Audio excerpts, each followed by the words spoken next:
எல்லோருக்கும் வணக்கம். நேற்று ஒரு பதிவு ஒன்று போட்டிருந்தேன். நான் என்னுடைய ஃபேஸ்புக் மூலமாக ஒரு பதிவு இட்டிருந்தேன். இன்றைக்கி சில கருத்துக்கள் சொல்ல போகிறேன்ட்டு நினைக்கிறேன். கிட்டத்தட்ட 12 வருடம் அல்லது 15 வருடங்களுக்கு மேலாக நான் இந்த முகப்புத்தகத்தை பாவிச்சுக்கிட்டு இருக்கேன். இது வரைக்கும் நான் எந்த ஒரு வீடியோவும் போட்டது கிடையாது. என்னுடைய வீடியோஸ் வந்து நான் சொல்கிறேன், என்னுடைய முகத்தை காட்டி எந்த வீடியோவும் போட்டது கிடையாது. இது தான் முதல் முறை அப்படின்னு நினைக்கிறேன். முதல் முறையாக நான் இப்படி ஒரு என்னுடைய முகத்தை காட்டி ஒரு வீடியோ பதிவாக போடுறேன். கொஞ்சம் டென்ஷன் இருக்கும், இருந்தாலும் இதை சொல்ல வேண்டிய கட்டாயம், நீண்ட யோசனைக்கு பிறகு சொல்ல வேண்டிய கட்டாய தேவை இருக்குது அப்படிங்கிறதுக்காக தான் இந்த வீடியோ பதிவை நான் போடுறேன். என்னென்னு சொன்னால், முதல்ல வந்து எங்களுடைய இந்த இலங்கை திருநாட்டில் ஏற்பட்ட அந்த கோர தாண்டவம், அந்த வெள்ளப்பெருக்கு காரணமாக மரணித்த அனைவருக்கும் அனைவரும் உடைய ஆத்மாவும் சாந்தி அடைய வேண்டும் என்று எல்லாம் இல்லை இறைவனை பிரார்த்தித்து கொண்டு, முகாம்களில் தங்கியிருக்கும் உடைமைகளை இழந்து தங்களுடைய உறவுகளை இழந்து தவிக்கும் அனைவருக்கும் என்னுடைய ஆழ்ந்த அனுபவங்கள். அதே போல் இந்த உடைமைகளை இழந்து தற்போது நிறைய பேர் வந்து முகாம்களில் தங்கியிருக்காங்க.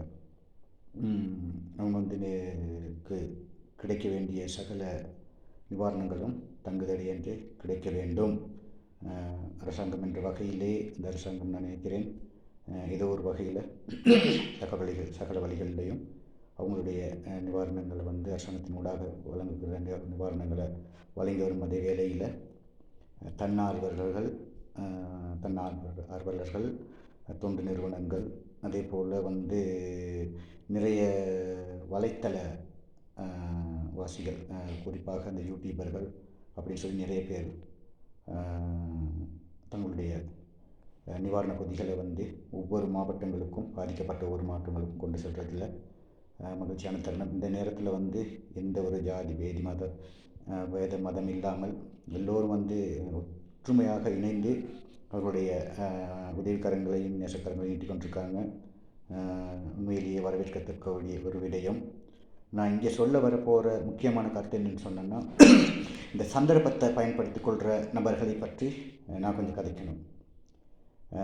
இவ்வளவு ஒரு கோரமான சம்பவம் நடந்ததுக்கு பிறகும் கூட மனசாட்சி இல்லாமல் எந்த ஒரு பாதிப்பையும் எதிர்கொள்ளாத ஒரு சிலர் வந்து இன்னமும் வந்து முகாம்களை தங்கிக்கிட்டு இருந்து பாதிக்கப்பட்டவர்களுக்கு செல்ல வேண்டிய அந்த நிவாரண பொதிகளை தடுத்து நிறுத்துறதுக்கான அந்த வேலையில் தான் ஈடுபட்டு கொண்டிருக்கான்னு சொல்ல வேண்டியிருக்கு. நான் நிறைய முகாம்களுக்கு போயிருக்கேன், நிறைய பார்த்துருக்கேன். கொஞ்சம் பேர் வந்து இதை ஒரு சந்தர்ப்பமாக பயன்படுத்திக்கிட்டு எந்த ஒரு பாதிப்பும் அவங்களுக்கு ஏற்படலை. எந்த ஒரு பாதிப்பும் ஏற்படாமல் இருந்தும் கூட அவங்க அங்கே போயிட்டு அதில் உட்காந்துக்கிட்டு பல குறைகளை சொல்லிக்கிட்டு அதிகாரிகள் மேலேயும் சரி, வர்ற அங்கே உள்ள மற்றவர்கள் மேலேயும் சரி, சாப்பாடு கொடுக்குறவங்க மேலேயும் சரி, பலவிதமான குறைகளை சொல்லிக்கிட்டு இருக்காங்க. ரொம்ப சரியான கவலையான விஷயம் இது. அதை விட இது ஒரு கேவலமான ஒரு வேலையை செஞ்சுக்கிட்டு இருக்காங்க. இது என்னன்னு சொன்னால், அவங்களுக்கு வந்து இந்த மனசாட்சி இல்லாமல் நடந்துக்கிறாங்க. நாங்கள் ஒரு சில ஏரியாவுக்கு போகும்போது அவங்களுக்கு குடிக்கிறதுக்கு தண்ணீர் கூட இல்லாமல் இருக்காங்க. அதுவே தண்ணி கூட இல்லை. அந்த அளவுக்கு கஷ்டப்பட்டுக்கிட்டு இருக்காங்க எங்களோட மக்கள்.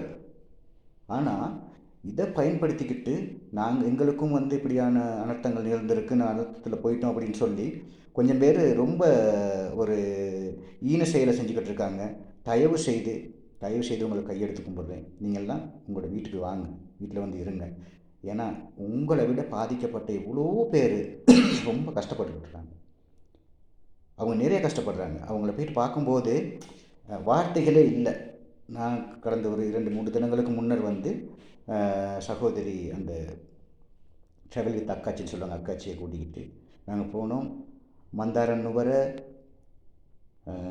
கோணபிட்டிய, கோணக்கலை, ராகல, அப்புறம் ஹைஃப்ரெஷ் போன்ற பகுதிகளுக்கு போகும்போது அவர்களை பார்க்கும்போது பாதி வசதி இல்லாமல், தண்ணீர் வசதி இல்லாமல், கரண்ட் இல்லை, ஒன்றுமே இல்லை.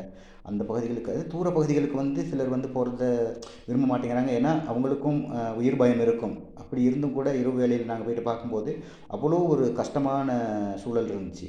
அப்படி அதை விட கஷ்டமான சூழலுக்கு மத்தியில் தான் ஹங்கரங்கத்தை, கொத்மலை, புசல்லாவை, இப்போ வதுல்ல போன்ற பிரதேசங்கள்ல எல்லாம் நிறைய பாதிக்கப்பட்ட மக்கள் இருக்காங்க. அவங்களுக்கு என்ன செய்யணும் அப்படிங்கிறது வந்து ரொம்ப கஷ்டத்துக்கு மத்தியில் வந்துக்கிட்டு இருக்காங்க. ஆனால் நாங்கள் என்ன செய்கிறோம்னு சொன்னால், ஒரு சிலர், இதில் எல்லாத்தையும் சொல்லலை, இதில் எனக்கு நிறைய விமர்சனம் வரும். சாதகமான விமர்சனம் வரும், பாதகமான விமர்சனம் வரும். எனக்கு அதை பற்றிய கவலையே எதுவுமே கிடையாது. ஏன்னா நான் கண்ணால் பார்த்ததை தான் சொல்கிறேன். நிறைய பேர் வந்து இந்த சந்தர்ப்பத்தை பயன்படுத்திக்கிட்டு கொஞ்ச நாளைக்கு அப்படியே வயிறு பொழைக்கிற வேலையை செஞ்சுக்கிட்டு இருக்கீங்க. தயவு செய்து அதை நிப்பாட்டிடுங்க. அதை நிப்பாட்டிட்டு தயவு செய்து வெளியில் வாங்க. வந்து நீங்களும் இணைஞ்சு உங்களால் முடிஞ்ச ஒரு உதவி செய்யுங்க. மக்களுக்கு, அந்த பாதிக்கப்பட்ட மக்களுக்கு செய்யுங்க. நிவாரணம் வழங்கணும் தான், நிவாரணம் வழங்க. அது யாருக்கு வழங்கணும்னா, இப்போ பாதிக்கப்பட்ட மக்களுக்கு தான் வழங்கணும். அந்த பாதிப்புல இருந்து அவங்க மீள வரணும். எத்தனையோ அவங்களுக்கு இன்னல்களுக்கு மத்தியில் அங்கே இருக்காங்க. அவங்களுக்கு ஒன்றும் கிடைக்கிறதில்ல. நீங்கள் போய்ட்டு உட்காந்துக்கிட்டு இருக்கீங்க தானே, நீங்கள் தயவு செய்து வெளியில் வந்துடுங்க. அது மாதிரி ஒரு சில வந்து நாங்கள் முக புத்தகத்திலும் காணக்கூடியதாக இருந்துச்சு. நிறைய பேர் வந்து இந்த இந்த சந்தர்ப்பத்தை வச்சு நிறைய நன்கொடைகள், பணங்களை வசூலித்து அவர்களை சேப்பை நிரப்புற வேலையை பார்த்துக்கிட்டு இருக்காங்க. அதிலேருந்து தயவு செய்து வெளியில் வந்துடுங்க ப்ளீஸ். அதில் தான் செய்யாதீங்க.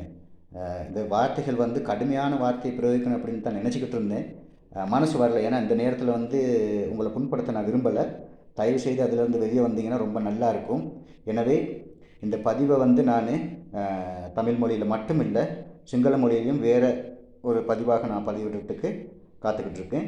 தயவுசெய்து இந்த மாதிரி இதுகள்லேருந்து வெளியே வாங்க. இதை வந்து அலசி ஆராய வேண்டியது அரசு அதிகாரிகளின் பொறுப்பு.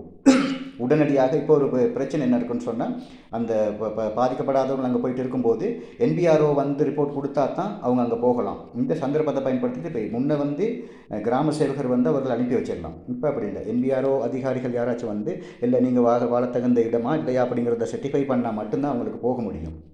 அந்த சந்தர்ப்பத்தை வச்சுக்கிட்டு ஒரு சிலர் வந்து பிளேம் பண்ணுறாங்க. அதிகாரிகளையும் வந்து சொல்கிறவங்களையும் சொல்கிறோம். ஒரு சிலர் பிளேம் பண்ணுறாங்க. எப்படின்னு சொன்னால், நீங்கள் எங்களுக்கு எழுதி கொடுங்க, எங்களுக்கு ஏதாச்சும் நடந்துச்சுன்னு சொன்னால் நீங்கள் தான் முழுமையான காரணம் அப்படிங்கிறத எழுதி கொடுத்தா நாங்கள் போகிறோம். ஒரு சிலருக்கு சொல்கிறாங்க, அந்த வந்திருக்க சாமா இருக்குது இல்லையா, அதெல்லாம் எங்களுக்கு எல்லாத்தையும் பகிர்ந்தளிங்க, நாங்கள் எடுத்துகிட்டு போகிறோம் அப்படின்ட்டு. இப்படியான இதெல்லாம் இருக்குது.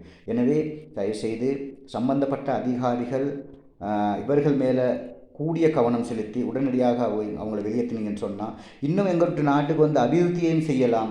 பாதிக்கப்பட்ட மக்களுக்கு வந்து தேவையான வசதிகளை இன்னும் கூடுதலாக ஏற்படுத்தி கொடுக்கலாம். ஏன்னா சும்மா இருக்கவனுக்கு கொண்டுகிட்டு போய் கொடுக்குறது எந்த பிரயோஜனம் இல்லை என்பதை கூறிக்கொண்டு, தயவுசெய்து இது சம்பந்தப்பட்ட அதிகாரிகள் உடனடியாக கலந்து ஆலோசிப்பது மட்டுமல்லாமல் இதை தேடி பார்த்து தகுந்த நடவடிக்கை எடுக்குமாறு தாழ்மையுடன் கேட்டுக்கொள்கின்றேன். நன்றி.